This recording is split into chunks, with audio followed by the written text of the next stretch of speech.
Bonjour les enfants, donc on se retrouve une nouvelle fois pour une nouvelle vidéo. Donc aujourd'hui c'est le chapitre 23 qui s'intitule Sur la montagne, Jésus donne la loi du royaume. Donc voilà, avant de commencer la leçon, comme d'habitude, on va dire à notre Père en araméen.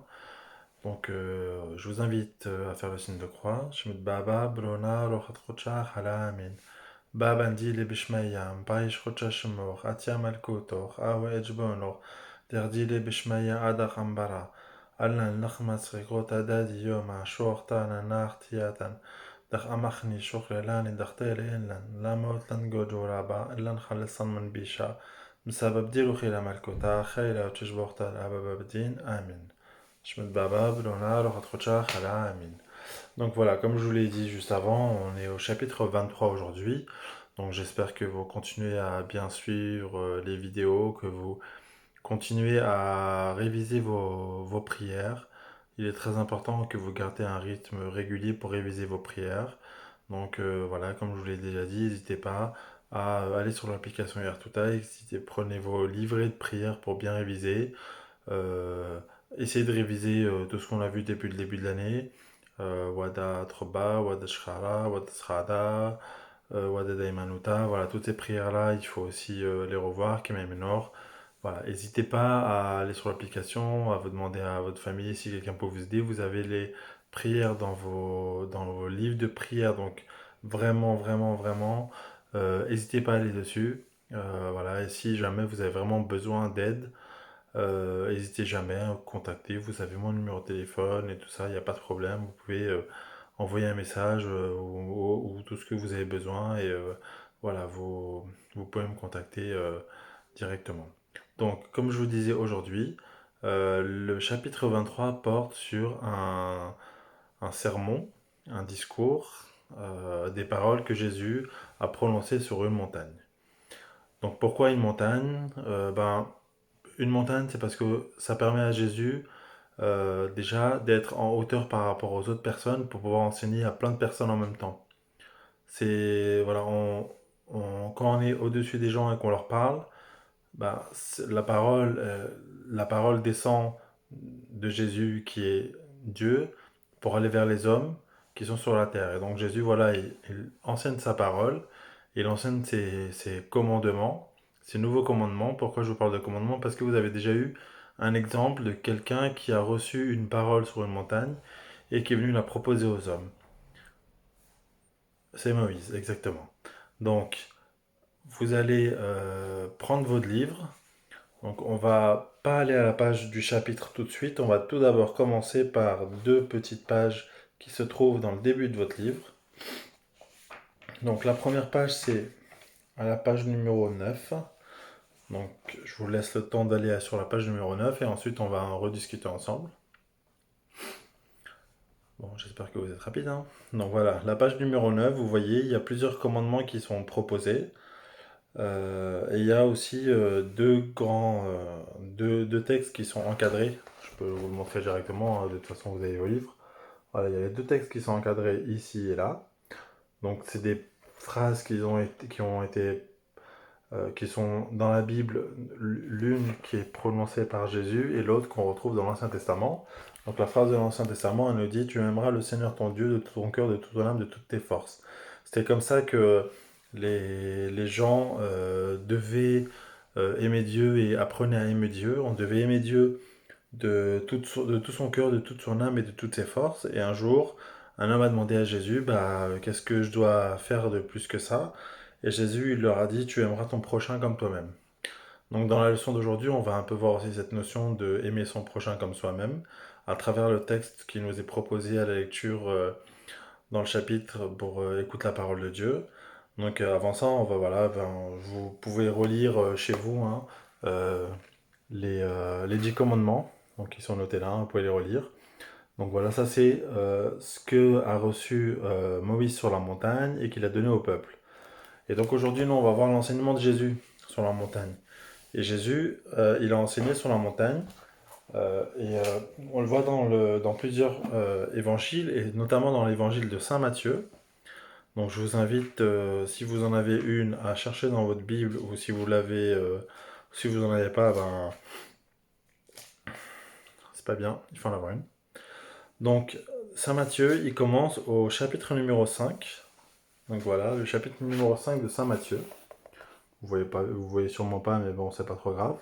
Donc, l'enseignement de Jésus sur la montagne, il commence au chapitre numéro 5 pour finir au chapitre numéro 8. Enfin, là, ça finit au chapitre numéro 7, et voilà, à partir du numéro 8, c'est un nouveau témoignage qui nous est présenté. Donc, dans ce passage, Jésus nous enseigne énormément de choses.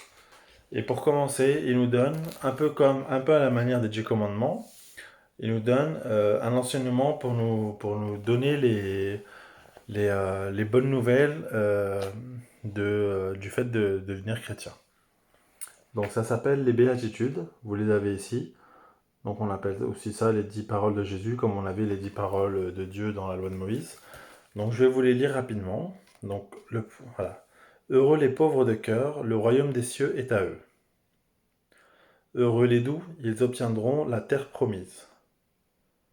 Heureux ceux qui pleurent, ils seront consolés. Heureux ceux qui ont faim et soif de la justice, ils seront rassasiés. Heureux les miséricordieux, ils obtiendront miséricorde. Heureux les cœurs purs, ils verront Dieu. Heureux les artisans de paix, ils seront appelés fils de Dieu. Heureux ceux qui sont persécutés pour la justice, le royaume des cieux est à eux. Heureux serez-vous si l'on vous insulte, si l'on vous persécute, et si l'on dit faussement toutes sortes de mal contre vous à cause de moi. Réjouissez-vous, soyez dans l'allégresse, car votre récompense sera grande dans les cieux. Donc voilà, quand on lit une première fois ces textes-là, on se dit que il n'y a pas trop d'occasion vraiment d'être heureux quand on a soif, quand on pleure, quand il nous arrive des choses qui sont un peu compliquées. Mais à travers l'enseignement de Jésus dans tout ce passage-là qu'on appelle le Sermon sur la montagne, eh ben, on nous donne des pistes pour vraiment trouver une voie qui nous permette d'être heureux grâce à l'enseignement de Dieu. Donc, pour revenir avec ma Bible, voilà, parce que vous ne l'avez pas forcément dans le texte que vous allez voir, donc c'est pour ça vraiment que je vous invite à aller prendre une Bible et lire les chapitres 5 à 7 de l'évangile de Matthieu. Et dans ce chapitre 5 à 7, vous allez apprendre quelques petits trucs. Donc tout d'abord, voilà, il y a les bienheureux. Ensuite, il y a d'autres textes qui sont très intéressants et que je vous invite à regarder. Il y a un texte qui parle de le fait de pas jurer. Il ne faut pas jurer, c'est écrit dans la Bible, hein, donc arrêtez de dire des jurons, voilà, toutes sortes de choses de ce genre-là, il ne faut pas le dire. Un autre texte qui nous rappelle qu'il faut aimer nos ennemis. Aimer nos ennemis, ça ne veut pas dire aimer les actes mauvais que nos ennemis font. Ça veut dire que dans chaque ennemi qui fait quelque chose de mal, eh ben, c'est quand même un être humain, c'est quand même une créature que Dieu a créée. Et donc cet ennemi, eh ben, il faut prier pour lui, prier pour qu'il change, prier pour qu'il se convertisse, prier pour qu'il devienne quelqu'un de meilleur. On n'aime pas la meilleure manière d'aimer quelqu'un, c'est de vouloir que cette personne trouve le bonheur. Et le bonheur, c'est dans Jésus, c'est dans Dieu. Donc ensuite, voilà, vous avez d'autres textes qui vous sont proposés, dont le Notre Père. Donc là, je ne sais pas si vous allez réussir à voir, mais voilà, il y a marqué Notre Père. Donc vous voyez, c'est dans l'évangile de Matthieu. Donc je vous inviterai à aller revérifier dans vos Bibles l'évangile de Matthieu. Donc là, on va revenir sur l'essentiel de notre leçon. Donc comme je vous ai dit, le texte qui est proposé aujourd'hui, c'est un texte de Saint Jacques. Donc si vous ne savez pas qui est Saint Jacques, il y avait deux apôtres qui portaient le nom de Jacques. Il y en a un qui était le frère de Jean, donc Saint Jean l'évangéliste, qu'on a déjà vu dans certains textes où il y avait marqué évangile de Saint Jean, et il y en avait un autre Jacques qu'on appelle Jacques le mineur. Pas parce que c'était un enfant, hein, parce que voilà, son action a été différente de celle de Jacques qui était le frère de Jean, donc il fallait différencier. Et donc on en appelait un Jacques le majeur et l'autre Jacques le mineur. Mais tout autant, Jacques nous a laissé une trace écrite, donc à travers les lettres de Saint Jacques que vous pouvez retrouver dans vos Bibles. Donc là, ça nous indique que ça vient de Jacques, chapitre 2, versets 1, 8 et 8-9. 1, 5 et 8-9. Donc, ne mêlez pas des considérations de personnes à la foi en Jésus-Christ, notre Seigneur de gloire. Imaginons que, dans votre assemblée, arrive en même temps un homme aux vêtements rutilants, portant des bagues en or, et un homme pauvre aux vêtements sales. Vous vous tournez vers l'homme qui porte des vêtements rutilants et vous dites: Prends ce siège, installe-toi bien. Et vous dites au pauvre: Toi, reste là debout. Ou bien: Assis-toi par terre à mes pieds. Agir ainsi, n'est-ce pas faire des différences entre vous, et juger selon des valeurs fausses? Écoutez donc, mes frères bien-aimés, Dieu, lui, n'a-t-il pas choisi ceux qui sont pauvres aux yeux des hommes? Il les a fait riches de la foi, il les a fait héritiers du royaume, qu'il a promis à ceux qui l'auront aimé. Certes, vous avez raison quand vous appliquez la loi du royaume, celle qui est dans l'Écriture. Tu aimeras ton prochain comme toi-même. Mais quand vous marquez des différences entre les personnes, vous commettez un péché. Et cette loi vous dénonce comme coupable. Donc vous voyez, hein, ce que Saint Jacques veut nous enseigner, c'est que euh, Jésus, il est venu pour se donner au monde entier, à tous, à chacun, de la même manière, à la même force, à la même puissance, et que il y a dans les yeux de Jésus, il n'y a pas de différence entre quelqu'un qui est riche, quelqu'un qui est pauvre, quelqu'un qui est beau, quelqu'un qui est moche, quelqu'un qui est gros, quelqu'un qui est maigre. Voilà, il y a plein d'exemples qu'on pourra donner de comparaison. Il n'y a pas de comparaison à faire avec Dieu. Dieu, il vous aime pour votre cœur, il vous aime parce que vous êtes une créature de Dieu. Parce que Dieu vous a créé, Dieu, il vous aime pour ça. Il n'y a pas de condition à l'amour de Dieu, mais Dieu, il attend aussi que nous, comme Dieu nous aime, il faut que nous aussi, on aime notre prochain. Et comme on l'avait vu dans le texte du bon samaritain, c'est qui est notre prochain? C'est toute autre personne qui est dans ce monde et à qui on peut venir en aide et à qui on peut, toute personne à qui on peut, qu'on peut confier à Dieu.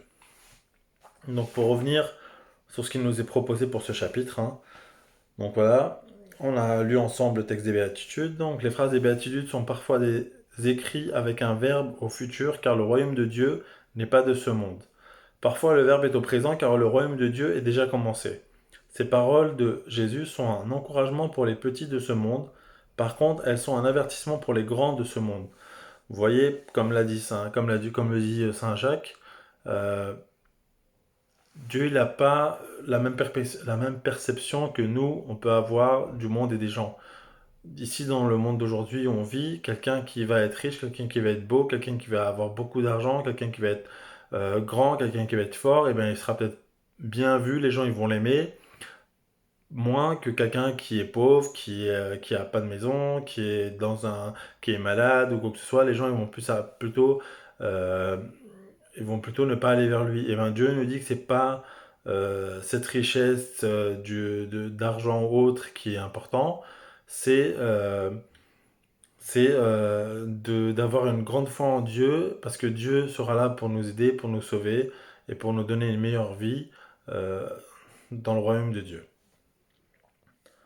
Sur terre, les puissants font peser souvent leur domination, les riches sont respectés, les pauvres sont méprisés. Malheur à celui qui n'est pas du côté du pouvoir. Dans le royaume de Dieu, les situations sont inversées. Rappelle-toi la parabole du pauvre Lazare et du mauvais riche. C'est le mendiant qui, après sa mort, fut accueilli dans le ciel par Abraham. J'imagine que vous vous en rappelez de cette histoire, hein, de Lazare qui se trouvait devant la maison d'un riche et qui avait même pas la possibilité de manger même ce que les chiens y mangeaient. Et quand ils sont morts, et ben voilà, ben Lazare il a été accueilli dans le royaume de Dieu et l'homme riche il a été accueilli, il est parti lui en enfer. Voilà, donc on se souvient que Lazare dans sa vie, bah, il avait essayé de faire tout ce qui était possible pour faire du bien, alors que l'homme riche, bah, lui, il profitait et il peut donner même pas à manger à quelqu'un qui mourait de faim. Jésus, le Fils de Dieu, a connu la persécution, les pauvres et les martyrs lui ressemblent. Les victimes de la violence sont ceux qui pleurent, ceux qui réclament justice, ceux qui pardonnent, les cœurs droits, les artisans de paix. Entendons la parole de Jésus. Venez les bénis de mon Père, recevez en héritage le royaume préparé pour vous depuis la création du monde. À l'opposé, ceux qui restent indifférents à la souffrance de leurs frères seront jetés en enfer. Allez-vous-en loin de moi, maudit dans le feu éternel, par le démon et par les anges. En énonçant les béatitudes, Jésus adresse solennellement à tous ses disciples ces paroles ont été dites pour nous apporter la joie. Réjouissez-vous. Mais gardons-nous d'être du côté de ceux qui font souffrir Jésus et qui font souffrir leurs frères. Donc voilà, dans la fin de ce texte, ce qui nous est rappelé, c'est que bah voilà, Jésus, il nous enseigne un chemin de vie qui nous permettra de recevoir le royaume des dieux dans le futur. Mais en même temps, il faut se rappeler que le royaume de Dieu, il existe déjà parce que nous, en ayant reçu le baptême, en ayant été baptisés, on est devenu enfant de Dieu et on est des témoins de son royaume et on doit témoigner de son royaume par nos actions, par notre manière de vivre, par notre genre, par les choses qu'on va faire aux autres, notamment ben, à votre famille, la manière dont vous vous comportez avec vos parents, avec vos frères et sœurs, avec vos familles, la manière dont vous vous comportez à l'école, même si actuellement c'est peut-être compliqué pour certains d'y être à l'école. Je ne sais pas si parmi vous il y en a qui sont repartis à l'école, mais voilà, c'est la manière dont on se comporte avec les autres à l'école, dans la rue, la manière dont on parle, il faut vraiment faire attention. Voilà, Dieu nous a donné la parole, c'est quelque chose qui est beau, c'est quelque chose qui doit être utile, c'est quelque chose qui doit servir. On ne doit pas, comme je vous ai dit tout à l'heure, on ne doit pas jurer, on ne doit pas dire de mauvaises choses. Il faut que notre parole puisse montrer aux autres l'amour de Dieu. Donc voilà, ce chapitre-là, on peut en parler pendant encore très longtemps. Moi, je pense que quand on aura l'occasion de se revoir, on parlera de ce sermon sur la montagne parce qu'il nous apprend beaucoup de choses. Il nous apprend la manière de prier, il nous apprend la manière de faire le jeûne, il nous apprend la manière aussi de regarder un peu les autres, comment se comporter vis-à-vis des autres. Je pense que le mieux c'est que je vous lise un petit passage quand même. Donc comme je vous disais tout à l'heure, hein, donc c'est l'évangile de Saint Matthieu. Donc je vais vous prendre un petit passage au hasard et vous allez voir un peu voilà, ce qui nous est proposé. Alors donc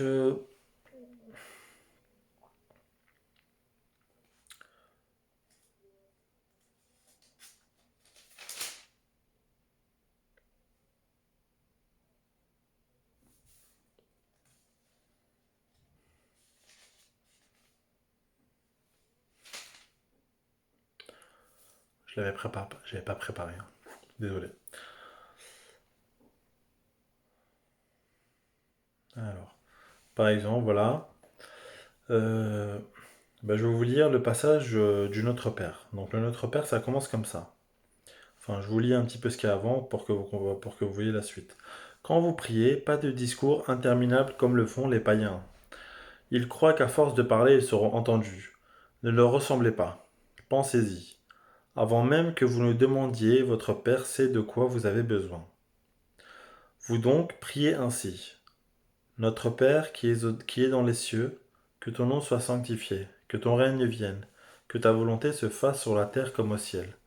Donne-nous aujourd'hui le pain qu'il nous faut, pardonne-nous nos dettes comme nous l'avons fait pour ceux qui nous doivent. Et ne nous laisse pas tomber dans la tentation, mais délivre-nous du mauvais. Sachez-le, si vous pardonnez aux autres leurs offenses, votre Père céleste vous pardonnera aussi. Mais si vous ne pardonnez pas aux autres, votre Père non plus ne vous pardonnera pas vos offenses. Et quand vous jeûnez, ne prenez pas un air triste comme ceux qui jouent la comédie. Ils se font une figure transparente pour que les gens voient bien qu'ils jeûnent. En vérité, je vous le dis, ils tiennent déjà leur récompense. Toi, par contre, le jour où tu jeûnes, parfume ta tête et lave-toi le visage, ainsi ton jeûne ne sera pas remarqué par les autres, mais par ton Père qui est dans le secret, et ton Père qui est dans le secret te le rendra. Donc voilà, les actions qu'on doit mener pour l'amour de Dieu et la gloire de Dieu, c'est pas forcément des actions qui vont être visibles par les autres, mais il faut que dans votre cœur, vous fassiez des actes qui soient vraiment des actes qui vous permettent de vous rapprocher de Dieu et de son amour.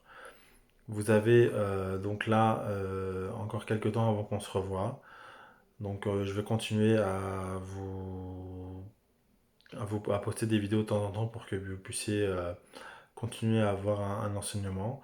Je vous invite vraiment, si vous avez besoin, à m'envoyer des messages ou autres si vous avez des questions. Voilà, et à très bientôt. Donc on va prier la Vierge pour finir cette séance et je vous dis à la prochaine fois. Shmid Baba, Brunar, Rotrochach Alamin.